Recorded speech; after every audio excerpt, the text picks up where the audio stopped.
Yan, morning guys. Meron tayong pasyente, News 40. Ayan, medyo maluwag masyado yung kanyang tipos, yung monobello niya. So, tingnan natin, baka lumuwag. So, adjust natin, higpitan natin para hindi naman masyadong magalaw kasi aalog-alog po yung monobello nito pag hindi po na-adjust. So, tagalin mo yung mga pairings niya sa harap. Yung head cover niya. Sa headlight niya. So, nandito po yung bolt niya. Tapos, dito po. Okay. So, meron po siyang bolt dito. Dito. Tsaka dito. Para matanggal pa natin ang head. Yan, ganoon din po sa kabila. Isang bagay po guys, para makuha ito. Meron pa siyang bolt dito. Yan. Tsaka yun doon sa kabila. So, yan din ang tatanggalin natin. Yan. So, tanggalin natin yung cover niya.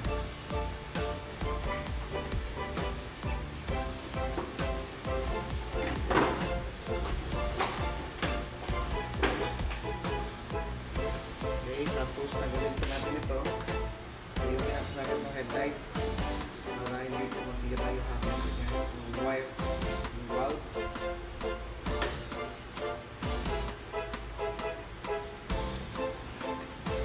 Yan, so tabi muna natin.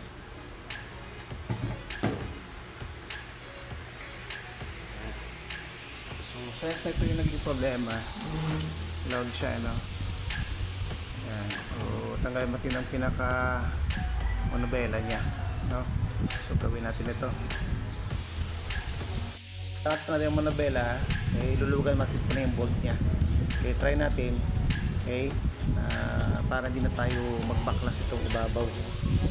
Baka kaya naman, So, tanggalin natin itong bolt, tapos yan natin yung monobela niya. Pasin na po natin ito, Ayan, medyo may kahirapan pa ng konti. Ayan, medyo masikip yung bolt. So may grasa na siya. Hirap mo.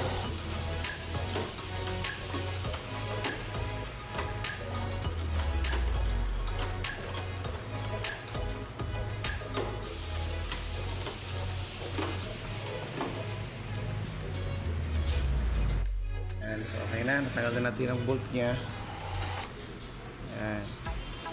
Ayan yung bolt niya. Baka sila naman natin yung pinaka-head niya. Na natin ang headlight niya kasi sumasabit pag inaangat natin to sumasabit, so kailangan mo na i-release to. Yan, para walang sabit. So yan na po, yan, natanggal na natin.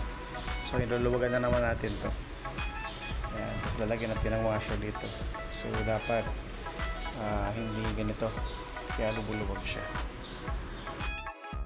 Yan, super luwag na niya guys. Ayan lumuwag nga siya. Ayan, kaya pala super luwag. Ayan. So tagal na natin lahat. Ayan, so ikita na natin, nalagyan ko na siya ng spacer dito. Lock na po natin guys, ito, mapapansin nyo kanina, align to. Dahil baluwag ito, kaya nilock natin. Sinigpit natin ng konti ito. Sintan nito. So kailangan hindi po pantayan. Okay, kasi pag pantay, sabihin hindi masyadong nagpitan. So nagpitan natin to, tapos nilock natin to, double lock. Okay, dahil wala tayong spanner, so ginamit ko guys na gamit ito yung Yabi tubo. Tapos yung pang-lock na ginamit ko, para di masira naman yung gear nya, ito lang, hinalog natin ng bahagya mga 3 beses, at least sigurado po higpit niya. Binaklas natin yung ilalim kasi yung nut nito kanina ng bolt niya laglag, so tinanggal natin sa baba. So kalating paklasin itong protector niya saka yung sa ilalim niya. So madali lang naman tanggalin. Balik natin muna itong bolt niya.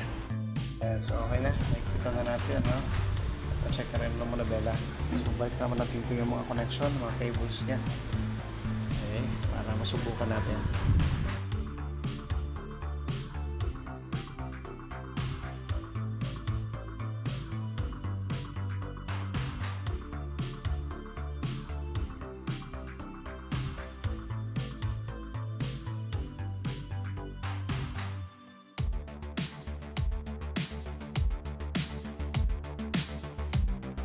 Yan na. Kapit na naman natin yung head niya. No? Yung headlight niya. So, ito yung connection lang naman.